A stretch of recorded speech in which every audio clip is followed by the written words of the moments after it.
This is between Louise Callanta and Charlie Rinehart. You see Callanta on the left, Rinehart on the right. Rinehart was able to take down game 1. However, game 2 is tougher right now. We see the board is being kept clear of permanents. That certainly favors Callanta.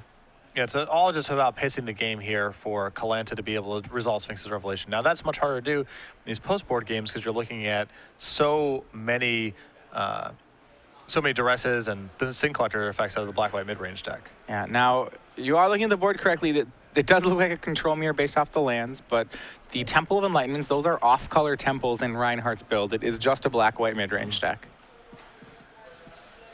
As we see Rinehart looks like he's trying to get something on the board in the form of Blood Baron of Vizkopa. That gets hit with Dissolve. So Callanta right now still keeping the board clean. There is a Banishing Light right now on the battlefield. It's has a Pack Rat under it at the moment. And we'll get to see what Callanta's working with. Rinehart resolves Lifebane Zombie. We see Hero's Downfall, Aetherling, Detention Sphere, and Island, which is a land number 7 for Callanta.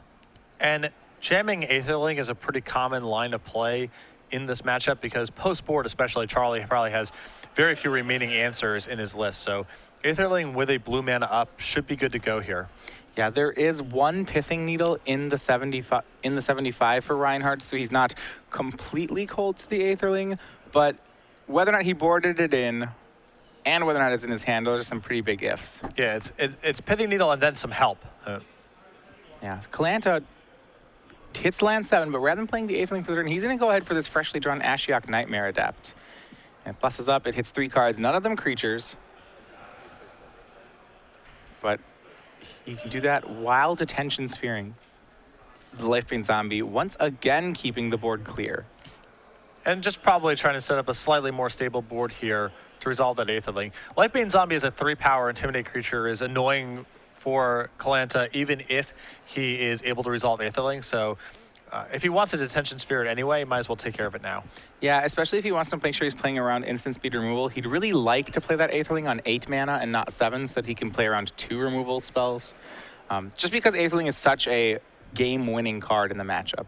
Even though it may be excessively conservative, it still makes sense to err on the side of caution because you're such a huge favorite once Aetherling comes down that it's worth trying to play around a couple removal spells if you can, even if it's unlikely to be in Charlie's hand. Yeah. On the other side, he can't take forever, as Rinehart does have a lot of ways to attack his hand. He doesn't want to see it get thought seized at some point here. And Rinehart, with not too many options, he's going to go ahead and swing Mutavault into Callanta. He's going to ignore the Ashiok, and he puts a creature on the board in the form of Desecration Demon. And Desecration Demon's pretty good here, too, for Charlie. This is another threat that's well-suited to raise a potential Aetherling. All right, Ashiok's going to plus again. This time it gets to hit a creature in the form of Lifebane Zombie. It mills an Elspeth Sun's Champion. And goes up to 7 loyalty, so actually can survive a Desecration Demon hit here. For the turn, Callanta drew a Dissolve. He's going to go ahead and Hero's Downfall the Desecration Demon, hold up Dissolve, and just continue this control game while he slowly builds his way toward a very safe Aetherling. And Ashiok's going to start to be doing some damage here as well, so that's just another thing that Charlie needs to slog through at some point. Yeah, second Mutavault for Charlie. He's going to go ahead and Hero's Downfall the Ashiok. Now Charlie might be trying to clear a path here to resolve something like Desecration Demon or Whip of Erebos, so it's interesting to see if Callanta wants to fight over this. My guess is that Callanta will not fight over it, and guess is wrong. He's going to go ahead and dissolve the Hero's Downfall and scries to the bottom with it. So this is Charlie's big opening. Yeah, I was going to say, typically you'll see a control player who's ahead like this just use counter spells to fight over his opponent's threats as opposed to protecting his own. But you see here Callanta valuing the Ashiok pretty high. And it looks like he drew a replacement copy of Dissolve anyway. So Ashiok goes up to 9. We see Obsidat Ghost Council added to the potential creatures that Ashiok could cast. And now this is going to warrant some sort of response here from Charlie. He's going to need to go after Ashiok. Yeah. The Lifebane Zombie he could afford to ignore, but Obsidat's too much. Yep. And Callanta just passes the turn. He does not, still keeping that Aetherling in his hand.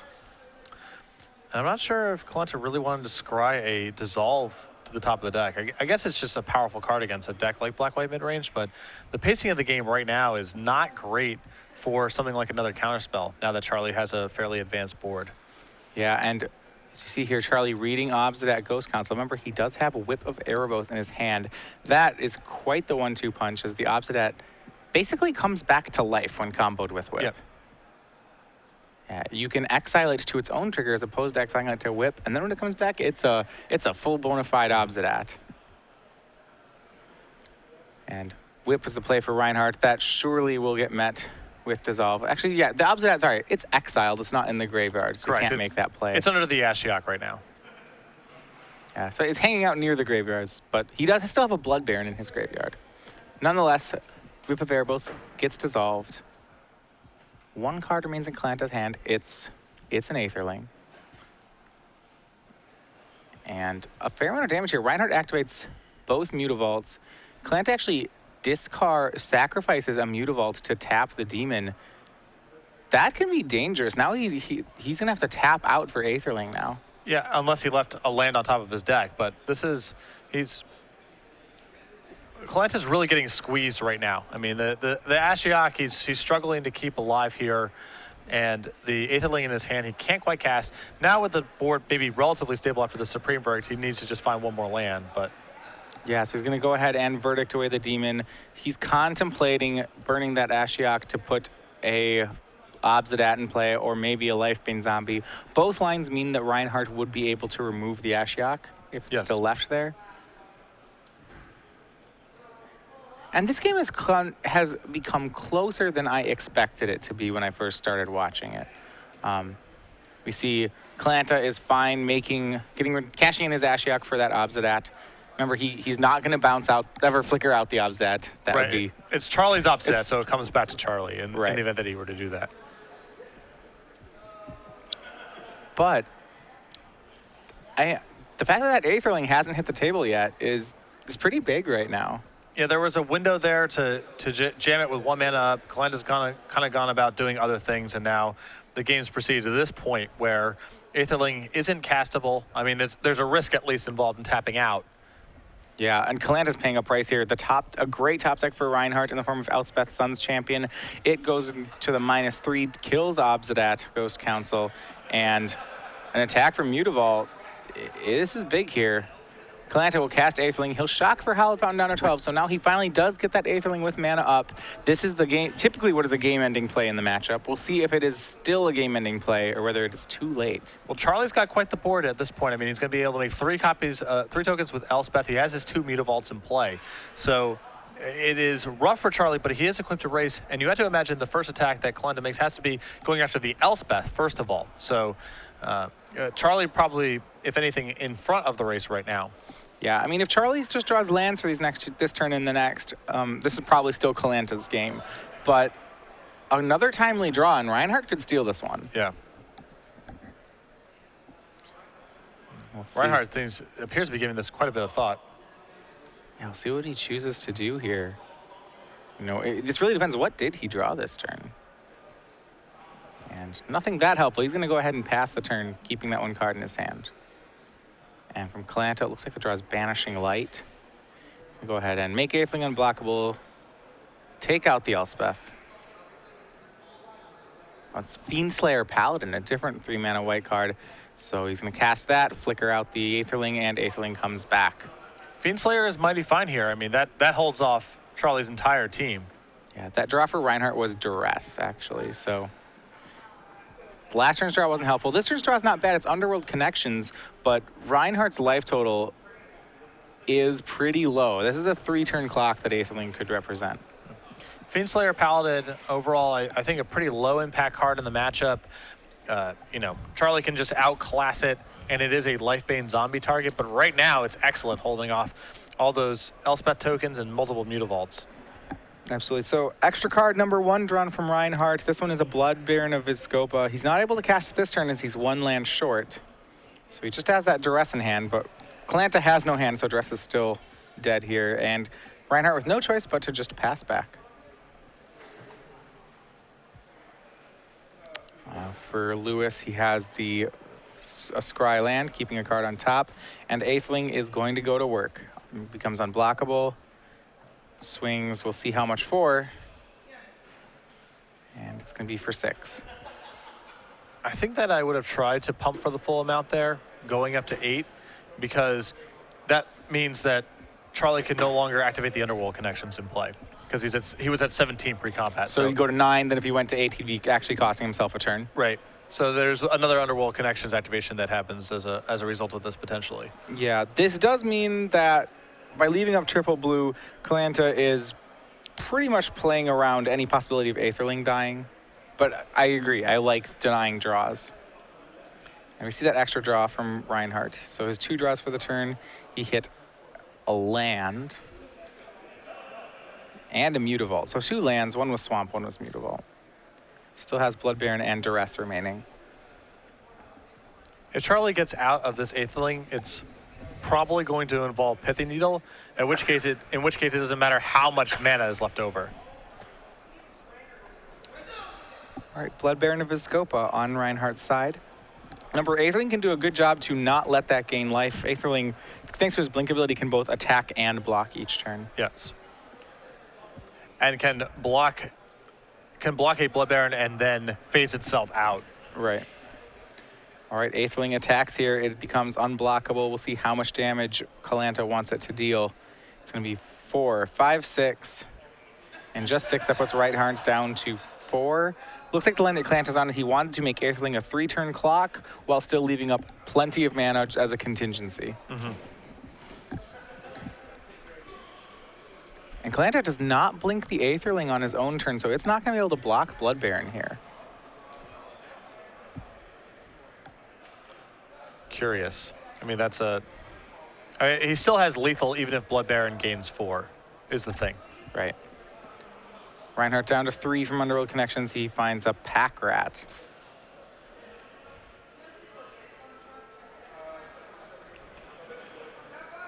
And now there's finally a card in Callanta's hand. We're going to see Duress. Rinehart wants to know what the card is. It is a Dissolve. So Callanta's going to go ahead and cast it to take his free scry. And you can see why now he didn't blink out the Aetherling too. Wants to just have Dissolve plus a bunch of mana left over, yeah. Right. I guess negating the life gain off this Blood Baron doesn't actually do anything here. I mean, it doesn't change the clock. He can just take the Blood Baron hit. Correct.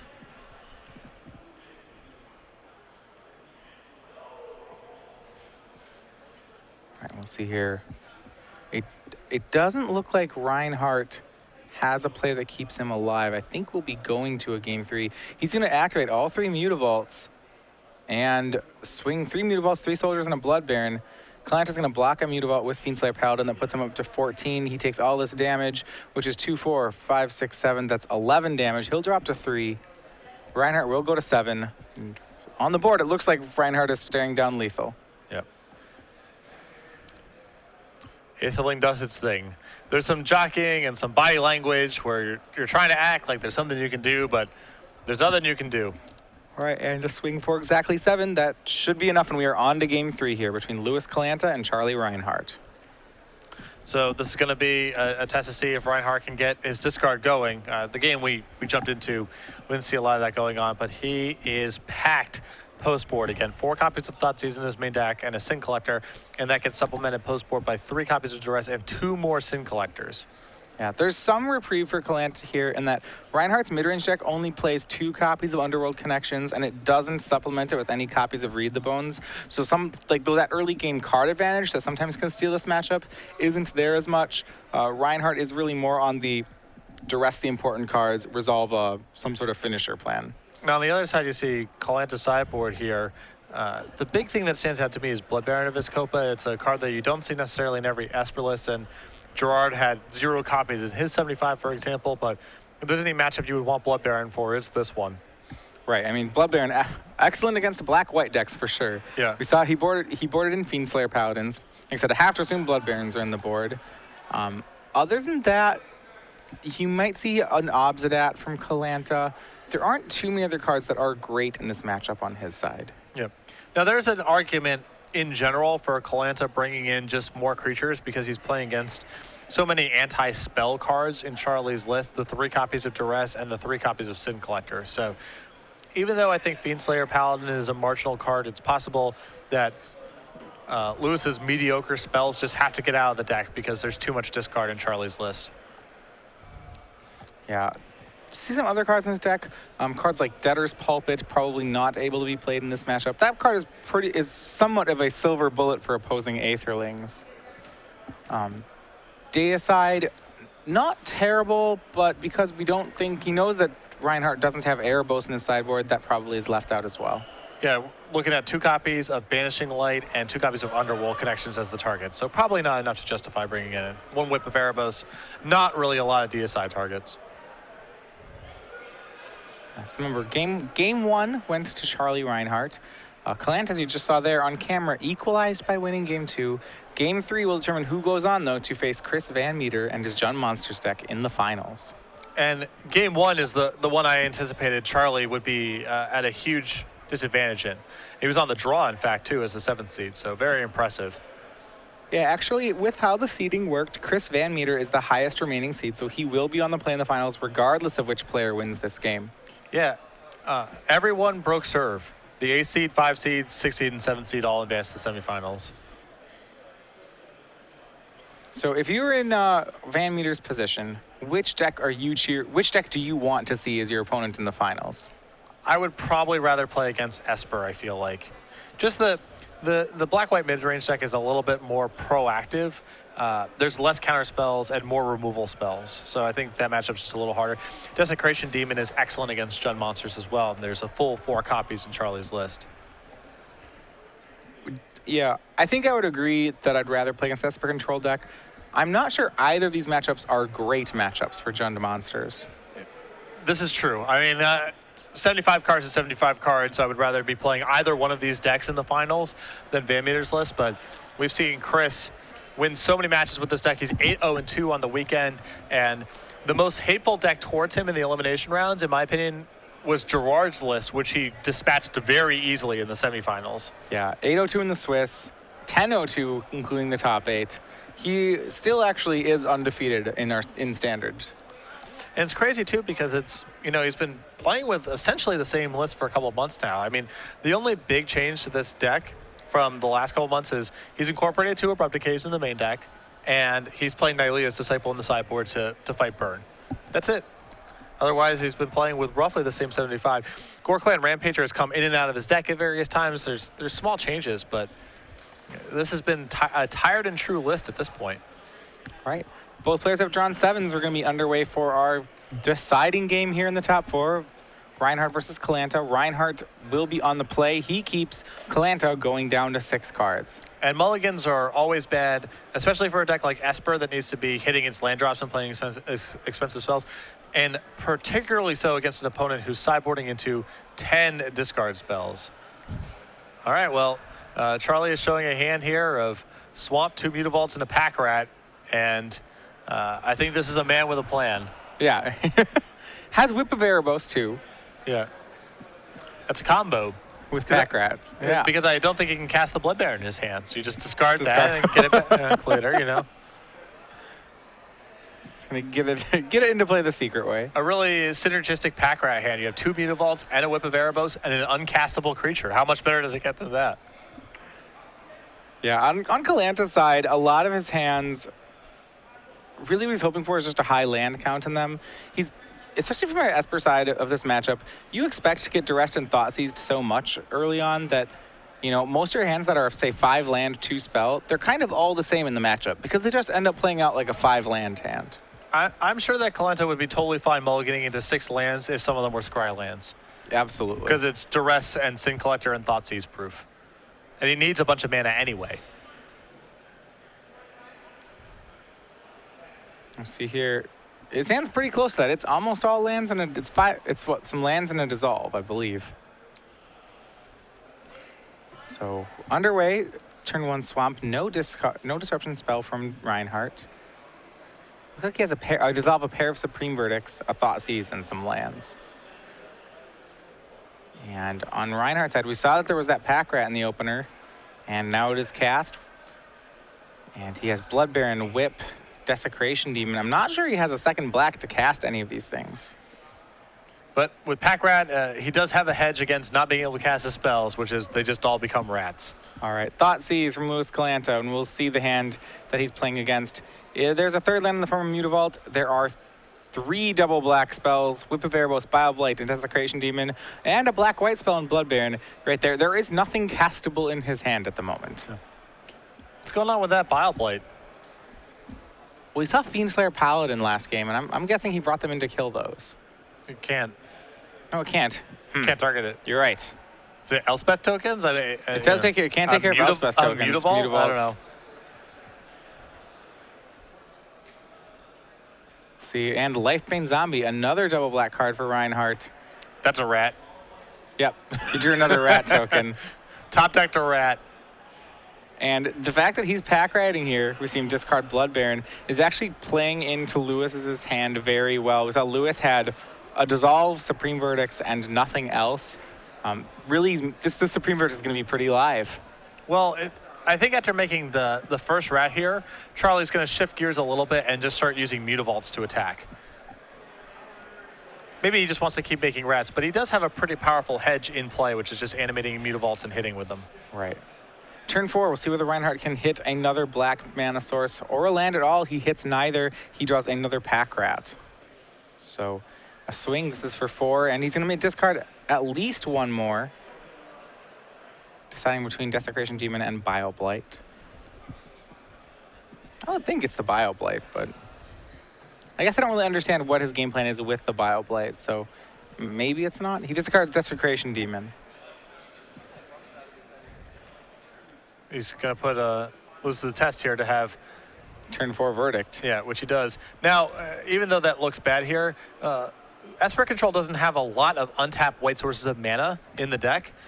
So lands that are untapped the turn that you play them there. So it's something of a calculated gamble there for Charlie, because there's no guarantee that Lewis has both Supreme Verdict and the ability to cast it next turn. Lewis did a good job sandbagging that Plains to sort of induce that play. All right, so he does have to hit the Verdict. Goes down. He's down to 10. On Rinehart's turn, he hits that black mana source, but he doesn't have Demon anymore, and he has a choice between. He could have made Lifebane Zombie. Instead, he chooses to hit with 1 Mutavault and actually start the Pack Rat engine going again and casting Pack Rat. I like this play a lot from Charlie. Sets the table really nicely. If he draws a land next turn, he gets to make a rat and animate your Mutavault and hit with it. Yeah, Callanta, despite having that 3-for-1 Supreme Verdict, he's got an issue with these 2 Mutavaults right now, and he's at 8. We've seen Mutavault steal a ton of games against decks like Esper. You need to be backing it up with something else, whether it's disruption or a lot of pressure from creatures, but Mutavault's a really problematic card from this list. I think Esper Control, the number 1 thing I see it lose to is missing land drops. Number 2 is Planeswalkers, and then number 3 is Mutavault. That's the order. Yes, we see right here, he has, for example, he has another Supreme Verdict, he has a Dissolve. Typically great cards, but none of them answers for a pair of Mutavaults. And it's a 2-turn clock. I mean, the Mutavaults, even if you answer this Pack Rat, you can hit with 2 Mutavaults and then hit with 2 more Mutavaults, and that's game. Temple this turn for Callanta, deciding on his Scry. Not sure what he wants to do in the situation. After a Supreme Verdict like that, you always feel as a control player like you should be able to get a game run, like you've turned the corner, but he hasn't yet. He's close. He's taking some pretty big hits, and if those Mutavaults were swamps, I think Callanta would have a pretty easy path to win this game, but those are the cards that are complicating matters significantly. And I think Charlie may be trying to hold on to that Bioblight to beat an Elspeth the turn it gets cast. I think that might be the plan here. Yeah, he just wants that falter. Callanta keeps the card on top. He's going to go for an Ashiok. That goes up to 5, and we'll see what it hits here. Now, this does mean that Callanta, it hits no creatures. That's really bad for Callanta. I mean, that was his entire turn right there. And if he hits a creature there, then the Ashiok forces some sort of response from Charlie, but now Charlie's free to ignore it this turn. Yeah, he can swing. He can put Callanta down to 1 life point right now. If he just activates both Mutavaults and swings. Pack Art become a 3/3. Both Mutavaults are 2s. That's pretty threatening. Yeah. And again, he still has the Bile Bite left over in his hand to answer Elspeth if that's Callanta's play next turn. I mean, Callanta was dead to a Mutavault draw here, which fortunately for him, Rinehart didn't have. And Rinehart will make that attack. He's going to go ahead and put Callanta down to 1. Just ignoring the Ashiok, makes a swamp and passes. And that Ashiok play was a calculated gamble there by Louis, but no dice. The card he kept on top was, and I think was a good choice, was Elspeth Sun's Champion. Unfortunately for him, the only land he has is a Godless Shrine. So he's not going to be able to play Elspeth this turn. And I don't think, between that, I don't think he has answers to these Mutavaults. He has Dissolve, Supreme Verdict, Godless Shrine, and Elspeth in hand. No creatures to put into play with Ashiok. He already used the Ashiok to mill 3 more. And I believe we'll be seeing Charlie Rinehart through to the finals. Yeah, Shrine to play tapped. There's nothing that Callanta can cast. Yeah, and deck lists aren't public, so Charlie doesn't even have to think about some sort of, quicken Supreme Verdict sort of setup. He's just free to attack. All right, and he passes back with 1. Going to make Charlie turn the card sideways, but I can't believe Charlie's just not going to do it.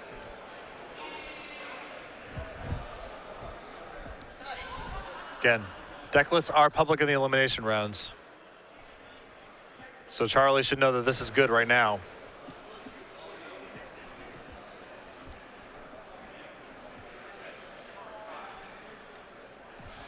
And there's the concession, Charlie Rinehart, 2 games to 1. All right, and that'll do it. Charlie Rinehart through to the finals, and he's going to get that chance to take down Chris Van Meter in a matchup between Black-White Midrange and Jund Monsters. This matchup said this is